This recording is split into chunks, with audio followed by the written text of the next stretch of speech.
자, 시몬드 배유 두 번째 시간입니다.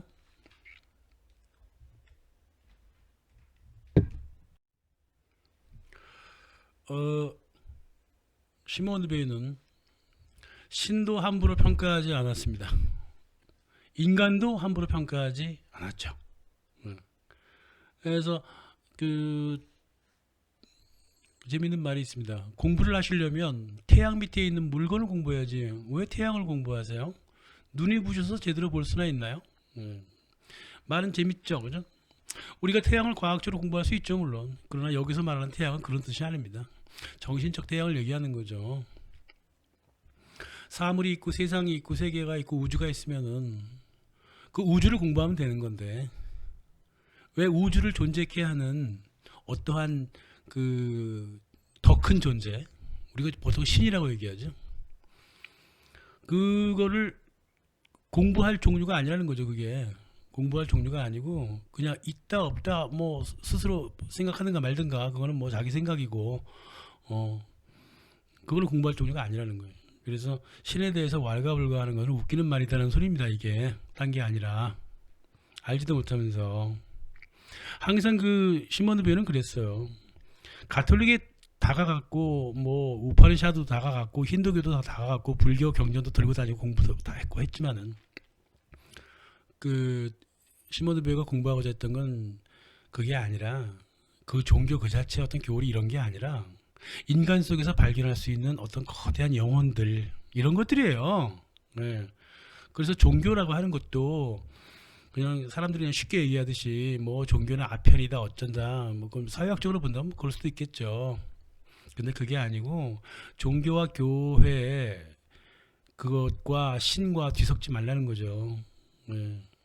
그래서 신에 대한 어떤 가정적인 전제가 없으면은 사람이 건방져지고 인간마저도 함부로 취급하게 된다는 것이 바로 시몬드 배유의 생각이었습니다. 그래서 신에 대하여 까불지도 말고 성실하게 인간들 사이에 살아가다 보면 신한테 가까이 갈 기회도 생기겠지. 그런 겁니다. 그래서 고도를 기다리며처럼 신을 기다리며 세상을 공부하겠다는 게 바로 시몬드 배유의 성실한 자세였어요. 그래서 이게 인간의 자주성을 얘기할 수밖에 없고 또 인간의 사랑을 얘기할 수밖에 없었던 겁니다. 예. 그래서 인간과 신 그리고 인간과 인간은 뭐 말할 것도 없고 그 관계를 무시하는 모든 진보적인 의식은 배유가 볼 때는 미신이라고만 생각이 들었어요. 그래서 마르크스는 종교가 아편이라고 했지만 아니다. 혁명이 아편이다. 혁명의 희망은 약물이다. 최종적인 단계라고 하는 건 없다. 혁명가들이 이루고자 하는 최종 단계라는 건 없다. 그저 만들어갈 뿐이다. 이런 사람한테 혁명가라고 하는 명칭은 어울리지 않죠. 중요한 거는 이게 자꾸 최종적인 단계를 얘기하면요, 사람들은 자꾸 과거의 단절을 자꾸 얘기를 하게 돼요. 과거와 단절. 예. 그런데 이 과거와 단절이라고 하는 게 이게 잘 생각해 봐야 되는데, 일단 진보라는 얘기부터 보죠. 시몬드 배유가 뭐라고 얘기했냐면, 진보라는 근대의 미신은 기독교를 로마의 공식 종교로 만든 거짓말의 짜투리 거짓말이다. 로마가 정복한 나라에 있던 보물 같은 영혼을 파괴하여 만든 것이 가톨릭이며 기독 정신과 지역 정신이 서로 융합되어 있는 것을 숨기거나 파괴한 것이다 이 말이에요. 그래서 영혼도 아닌 것을 구세주라 단기적으로 조작해서 가톨릭을 만들었다. 이 의식이 다시 말해서 관습과 전통과 민중들의 의식이 서로 융합되는, 가만 냅두면 기독교를 스스로 민중들이 받아들일 것 같다가 그 위에 들어차가지고 마치 새로운 것인 양 폭력을 휘둘렀다는 거예요. 그래서 이러한 진보 의식이라는 것이 나중에 세속화되는데 이게 우리 시대의 독약이다. 즉 사회주의라고 얘기하는 건데요. 지금 민주공화 정도 말할 수 있는 거죠. 역사 의식이랍시고 살인자의 말을 그저 믿기만 하는 이 교리가 실제와 맞는 것처럼 보이는 것이다. 로마가 313년인가요? 그 니케아 카운실에서 가톨릭을 로마 제국의 공식 종교로 인정한 이후부터 이 얼마나 많은 그 민중들의 그 자연스럽게 놔두면 그냥 기독교를 다 흡수했을 민족적인 어떤 그 공동체적인 그 영혼의 종교들을 모두 다 깡그리 무너뜨렸다는 건데요. 이게 성문입니다. 성문법, 성문제도죠, 가톨릭이. 이게 근대에도 들어왔다 이 말이에요. 근대에도 똑같이 역사 의식이라는 걸 만들어 갖고 이게 뭔 소리예요? 이 역사 의식이 히스토리컬 컨센서스? 예? 우르카치가 얘기한 거? 역사 의식랍시고 살인자의 말을 그저 믿기만 하니까 이 교리가 실제와 맞는 것처럼 보이는 것이다. 정확하게 마르크시즘을 얘기하고 있는 건데 이게 마르크시즘 뭐냐면 고대 역사부터 미래 역사까지 쫙 지가 막 짜요, 막 짜. 근데 그 짠 그 근간이 뭐냐면 역사에서 이긴 사람들, 승자만 중심으로 짜는 거예요, 그게.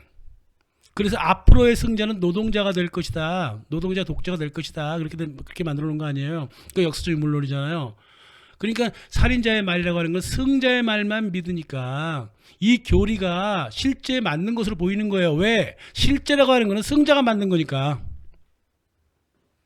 그런 뜻입니다. 그래서 이게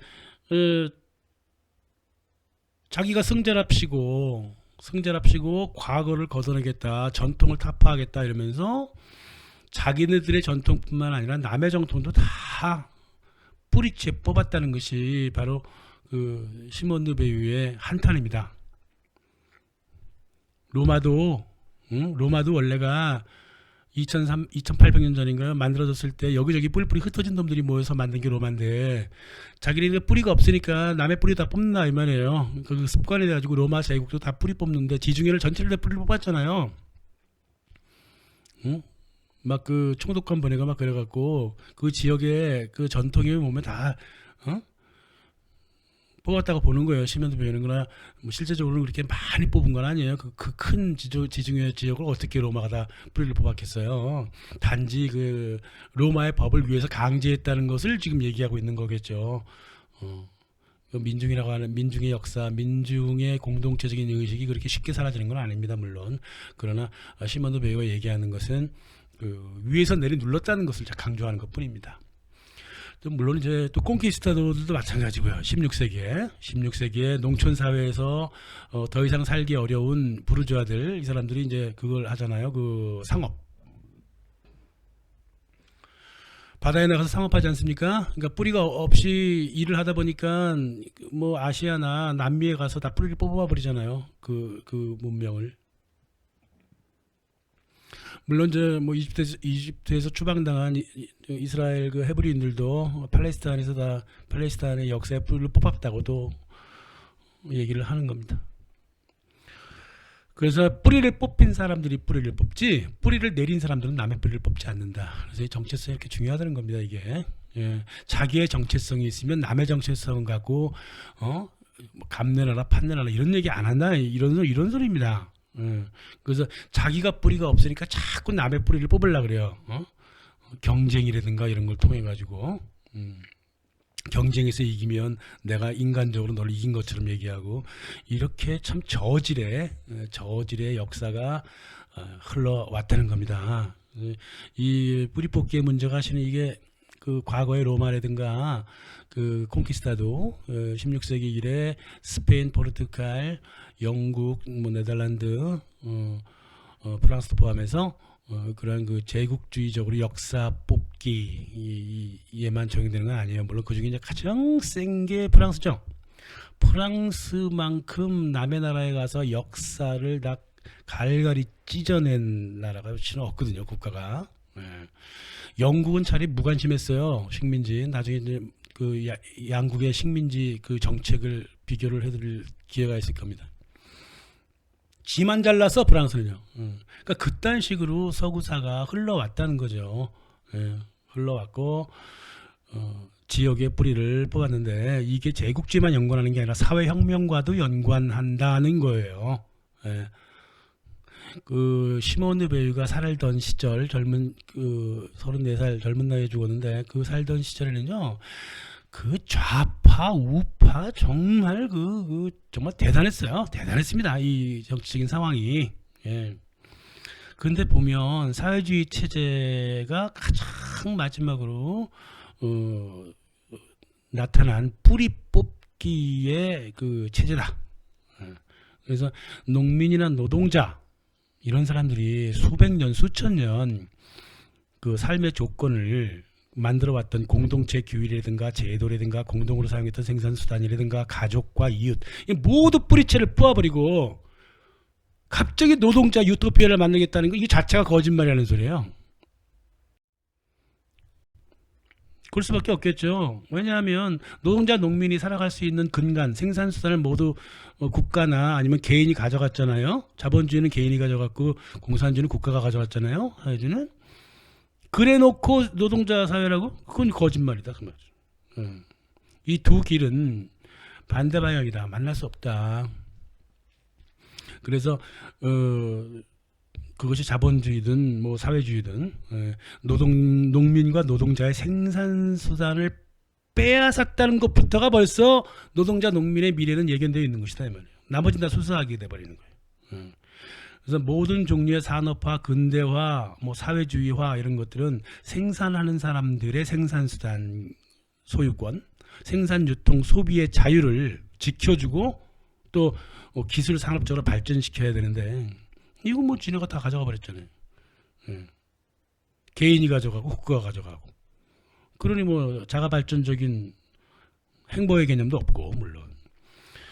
우리가 이런 예를 그런 데면 세상이라고 하는 게 뭐 두부 자르듯이 되는 건 아니에요. 생산수단을 다 가져가고 개인이 뭐 흡수하고 이랬다 하더라도 그래도 전 세계 각지를 한번 돌아다녀 보면 그 공동 생산수단 활용하고 이랬던 나라들이 상당히 그래도 없는 편은 아니에요.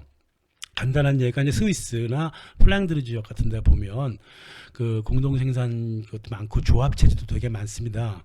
자기네가 벌어서 자기네가 벌기 때문에 굉장히 효율성도 뛰어나요. 생산성도 뛰어나고 잘 살잖아요. 스위스나 네덜란드 그 플랑드르 지역 같은 데 잘 살잖아요.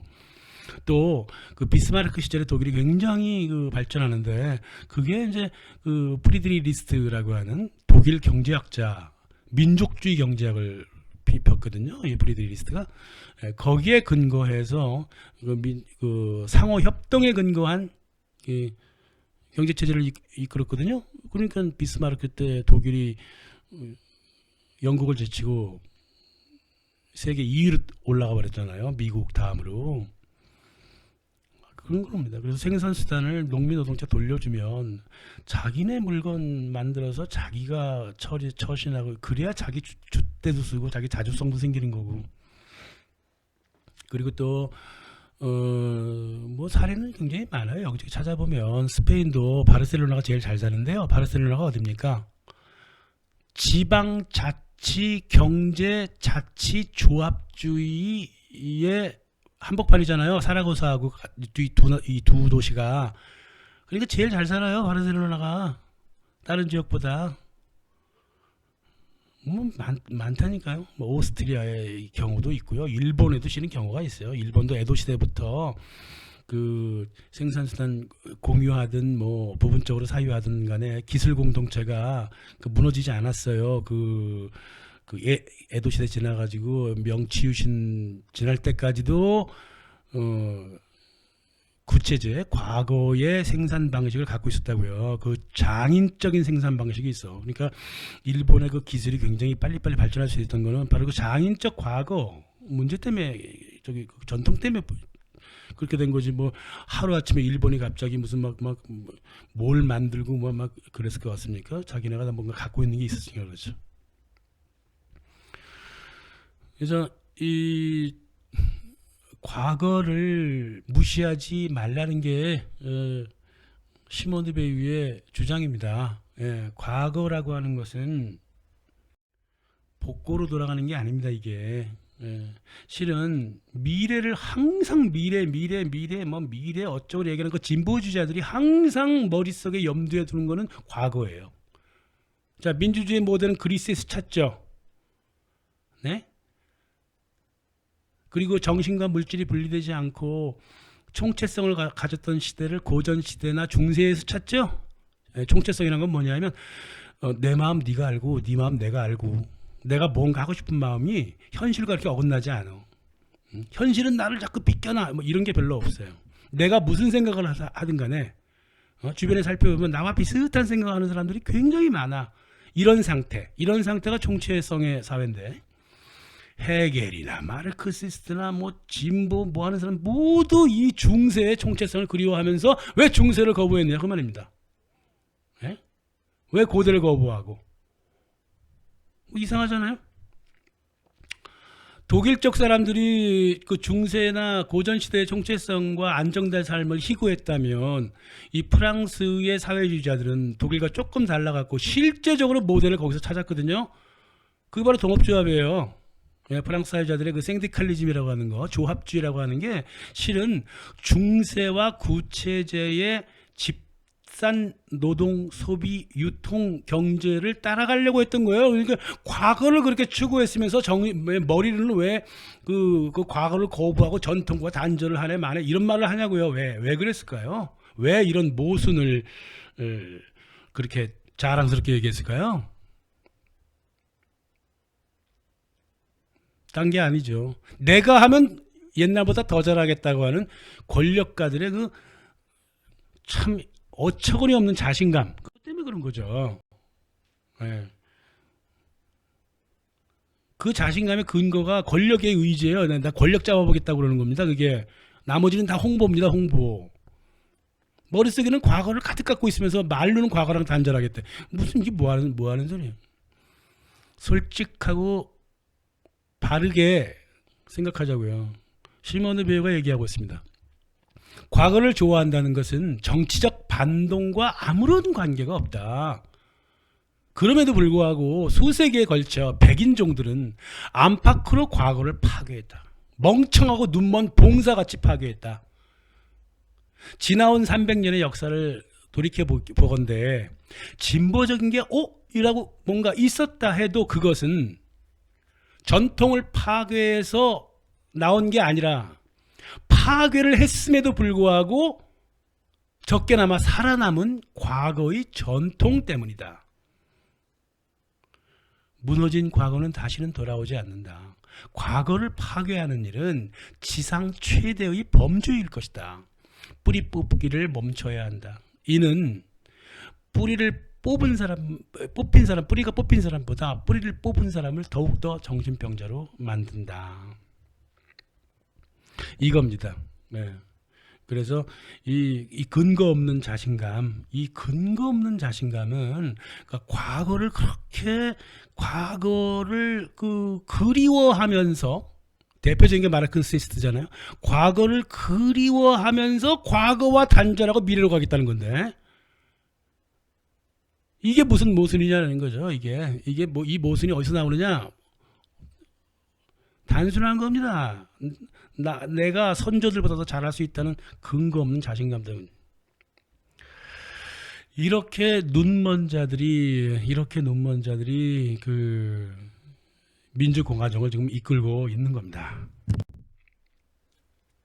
유물론자는 더합니다. 유물론이 뭐예요? 물질의 법칙을 통해 갖고 정신을 살피겠다는 거 아니에요. 아예 생각을 해보세요. 우리 시몬 베이어가 아주 이 젊은 여자가 참 이게 특출난 말을 하는데 과학 밑에서 과학 정신을 찾으니까 과학이 죽잖아요. 참 이 말은 이런 진실이 있을까요? 과학 정신 밑에서 과학을 찾아야지. 그렇잖아요. 그러니까 과학 밑에서 정신을 키우려고 하니까 과학 정신이라고 하는 것. 이게 점점 약해지고 기술과학으로 변하고 바보 멍청이로 변해가는 겁니다. 이게 그 유물론의 그 폐해가 바로 그거예요. 물질의 법칙에 자기 정신을 자꾸 집어넣으려고 그러니까 물질의 법칙 이상의 것을 못 보고 물질의 법칙 이상을 발전을 못 시키는 겁니다. 그게 바로 그 마르크시스트의 그 사회주의였단 말입니다. 그러니까 과학자들도 다 쫓아내버렸잖아요. 과학이 이미 있어. 유물론이 이미 있는데 과학자가 무슨 소용이냐 그러면서 과학자들 쫓아내버립니다. 나중에 그냥 허겁지겁 난리를 쳤죠. 이게 무슨 짓이냐고요, 이게. 그래서 시몬 베일은 그냥 평탄하게 세상을 지켜보고 자기 몸과 자기 정신을 시키는 그대로 솔직하게 세상을 바라봤던 사람입니다. 어떤 이념에 빠지는 사람이 아니에요, 이 사람이. 이 젊은 여인이 이게 쓸데없이 정치가 어떠네 저쩌네 이렇게 얘기한 사람도 아니고 가만 지켜봤더니 그렇더라라는 겁니다. 무엇보다도 이 시몬 베일은 굉장히 인간을 사랑했습니다. 민중을 사랑했고, 네. 간단한 예를 들면 이제 이념적인 얘기는 아니고 종교적인 얘기를 한다면 가톨릭 교회하고 상당히 그 진보적인 선직자들이 그 카타리파라고 하는 그 교단을 이단이라고 욕하면서 지금도 욕해요. 뭐 지금도 욕하는데. 시몬 베일은 이 카타리파들을 감싸 안고 고귀하다고 얘기를 하고 있습니다. 카타리파는 12세기 1100년대에 남부에서 나타난 기독교 종파예요. 그리고 프랑스에는 그 툴루즈라고 하는 곳이 있습니다. 거기를 중심으로 퍼져나간 그 기독교 종파인데 그곳에 살던 그 옥시타니라고 하는 곳인데 거기가 옥시타니 사람들이 갖고 있었던 한국 같으면 뭐 전라도나 뭐 경상남도쯤 되겠죠. 거기서 갖고 있었던 그 지역 문화가 있습니다. 그 지역 문화에 맞추어서 가톨릭의 교리를 받아들인 거예요. 근데 지역 문화에 맞추어 봤더니 가톨릭 교리가 다른 것들은 뭐 괜찮은데 좀 몇 가지가 달라요. 예를 들어서 소유를 얘기한다든가. 그러니까 무소유예요. 이 사람들은 무소유, 무세금, 남녀평등, 자살도 선택적으로 할 수 있다고 생각했던 그 전통 문화를 갖고 있었는데 가톨릭이 하지 말라 그러니까 충돌하는 거예요. 그러니까 이게 이제 이 카타리파 사람들이 항상 뭐 자기 권력을 가지려고 것도 아니고 마치 중국의 파륜궁 하는 사람들처럼 그냥 자기 성찰하고 자기네들끼리 모여서 그냥 하고 또 교회 안 가는 것도 아니에요. 또 무교회라 그래서 또 교회 안 가는 것도 아니야. 자기네 모여서 또 예배도 보고 그래요.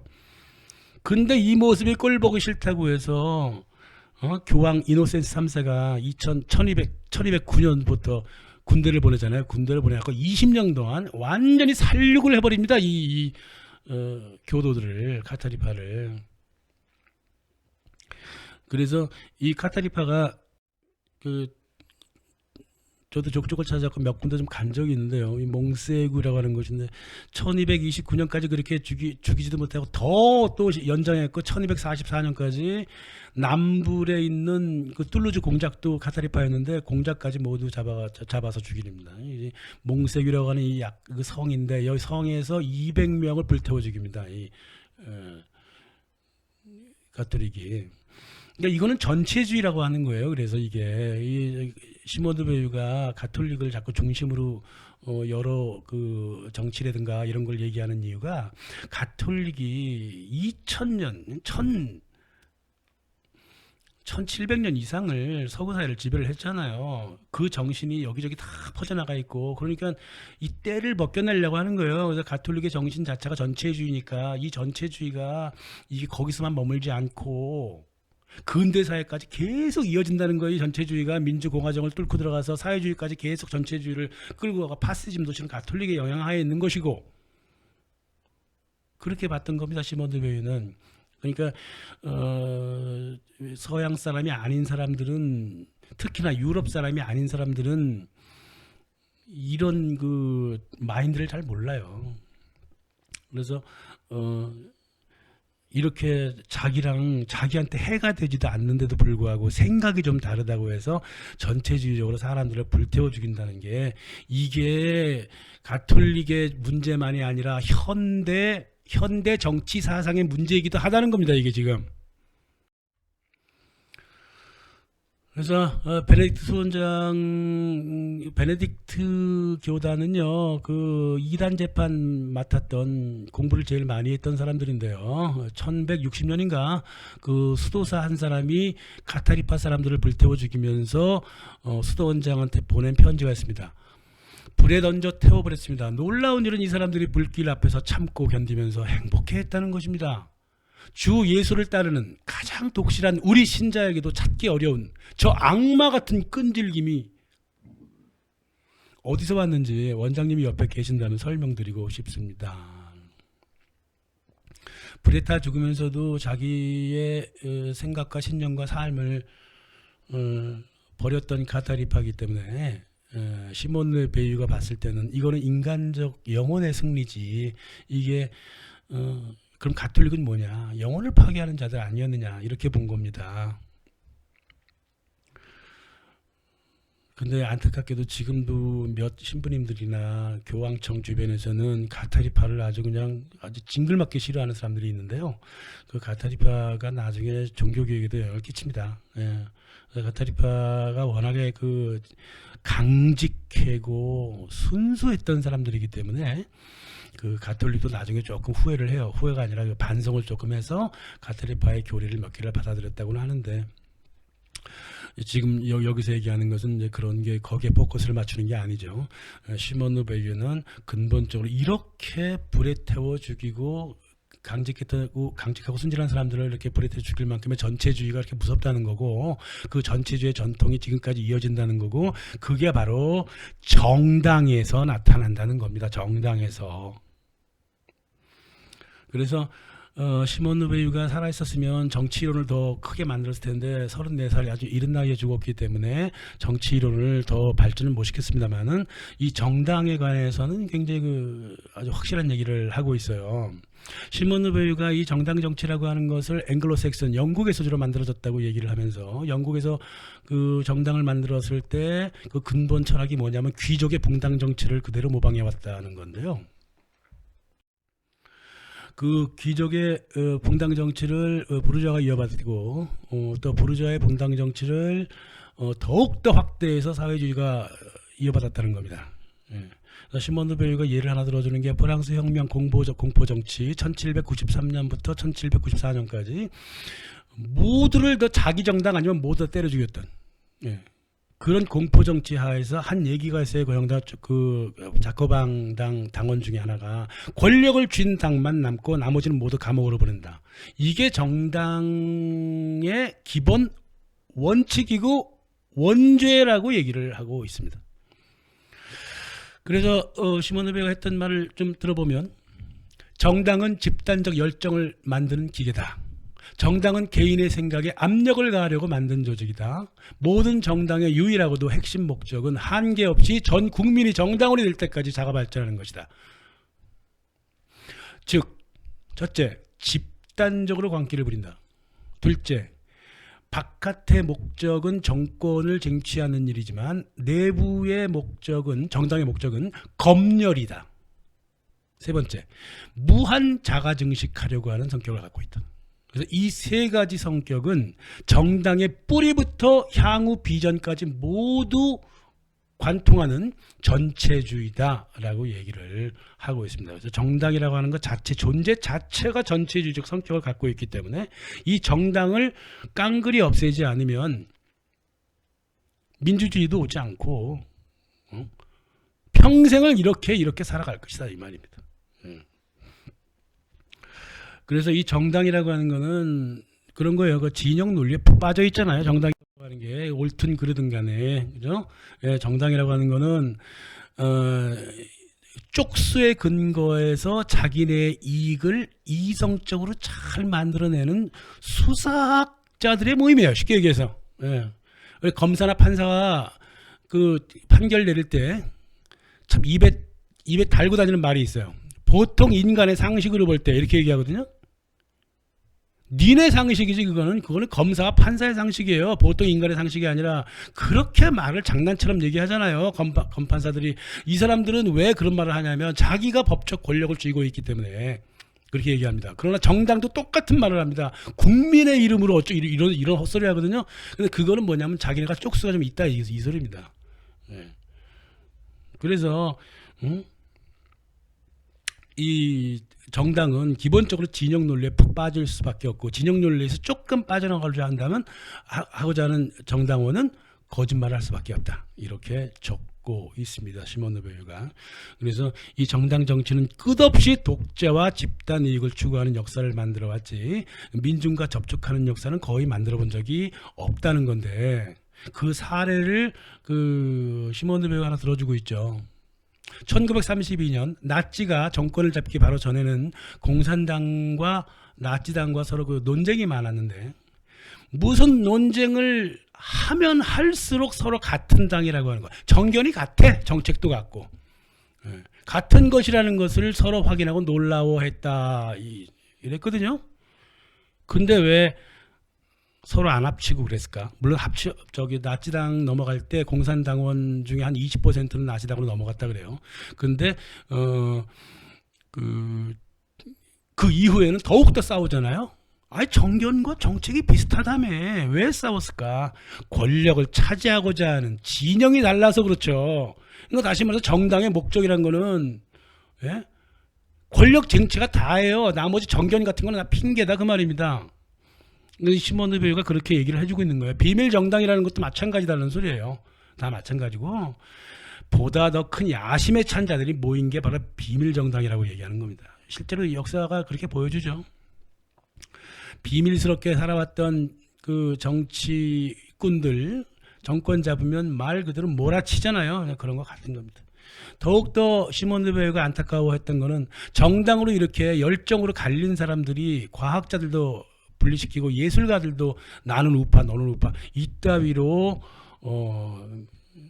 사람들 사회를 만들어 간다는 거죠. 그래서 이런 모든 친구들 프렌즈들도 폐지해야 한다라고 적고 있습니다. 그러면은 그 좌파 우파를 모두 비판하고 어느 보수주의자들보다 질서를 존중했던 시몬 르베이 보바르 왜 나옵니까? 시몬 르베이 또 어느 사회주의자들보다 민중을 사랑했던 시몬 르베유가 그러면 생각했던 정치 체제는 뭘까요? 당연히 직접 민주주의겠죠. 그래서 현대 들어서 위키페디아 국민의회 많이 공부하고 있습니다. 예, 서양에서 한국도 지금 하고 있는가 모르겠어요. 한국 사람들 좀 하고 있겠죠? 위키페디아 있잖아요. 나무 위키 아무나 들어가서 글 쓰고 나오는 거. 거기서 국민의회 만단 말이에요. 블록체인 기반으로 해서 국회 정당 없애버리고 국회 같은 거 다 없애버리고 국민이 직접 참여하는 블록체인 위키페디아 그 의회가 만들어질 수 있단 말입니다. 그게 왜 못해요? 다 할 수 있죠.